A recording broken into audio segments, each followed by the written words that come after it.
भारत राष्ट्र समिती पक्षाचा पक्षप्रवेश सोहळा आज अहमदपूर चाकूर मतदारसंघातील चापोली येथे पार पडला.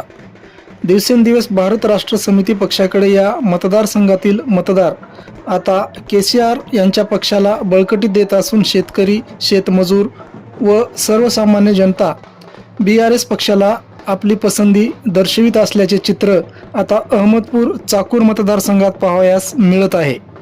या पक्षप्रवेश सोहळ्यासाठी चापोली येथील आशा कार्यकर्त्याबरोबरच महिलांची उपस्थिती लक्षणीय दिसून आली. यावेळी BRS पक्षाचे नेते उत्तमराव वाघ यांनी उपस्थितांसमोर आपले विचार व्यक्त करताना सर्वसामान्य लोकांच्या समस्यावर प्रकाश टाकला.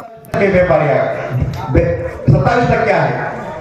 मग तुम्ही विचार करा की बाबा BRS पक्षामध्ये पक्षप्रवेश केला, माझ्या मायमाऊली पूर्ण माझे बंधू पक्षामध्ये पक्षप्रवेश सोहळा केला, त्याबद्दल मी तुम्हाला सर्वांना शुभेच्छा देतो.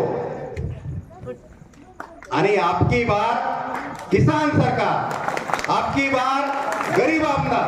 जय हिंद, जय महाराष्ट्र.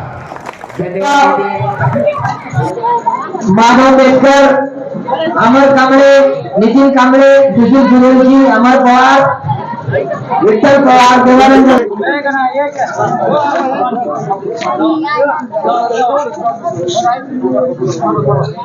भारत राष्ट्र समिती पक्षामध्ये नुकताच इथं पक्षप्रवेश सोहळा हा पार पडलेला आहे. अनेक गावांमधून आपण पाहिलेला आहे. BRS पक्षाचा हा जो झंझावात आहे, गुलाबी वादळ आहे, ते आज संबंध अहमदपूर चाकूर तालुक्यामध्ये अति वेगानं प्रसार आणि प्रचार होताना दिसतोय. या BRS पक्षाचे नेते अहमदपूर चाकूर विधानसभा मतदारसंघ उत्तमराव वाघ आपल्या सोबत आज जोडले गेलेले आहेत. नमस्कार, मी उत्तमराव चंद्रकांत वाघ, अहमदपूर चाकूर विधानसभा मतदारसंघ. आज जर तुम्ही हा उद्रेक चापोली गावामध्ये ना भूतो न भविष्यती असा उद्रेक आहे का, तर आता समाज सुद्धा जागी झालेला आहे आणि समाजाला सुद्धा वाटायला लागले की बाबा आपल्या खरंच मतदारसंघामध्ये स्त्रियांचा प्रश्न, शिकलेल्या मुलांचा प्रश्न, शेतकऱ्यांचा प्रश्न आणि गोरगरीब सर्व जाती धर्माचा प्रश्न.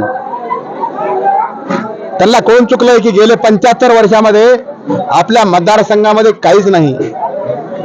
त्यांना कोण चुकलेलं आहे. आणि तुम्ही जर आज हे जर जनता जमाव जर बघितलो तर भूतो न भविष्यती असा जमाव आहे. आणि जमावाला आता कोण चुकलंय की बाबा उत्तमराव वाघाच्या पाठीमागे राहायचं आणि समाजसेवा कशी असते ह्या पक्षाच्या माध्यमातून आणि ह्या उत्तमराव वाघाच्या माध्यमातून ही समाजसेवा आपल्या मतदारसंघामध्ये राबवायची, हे आता जनतेला कोण चुकलेलं आहे.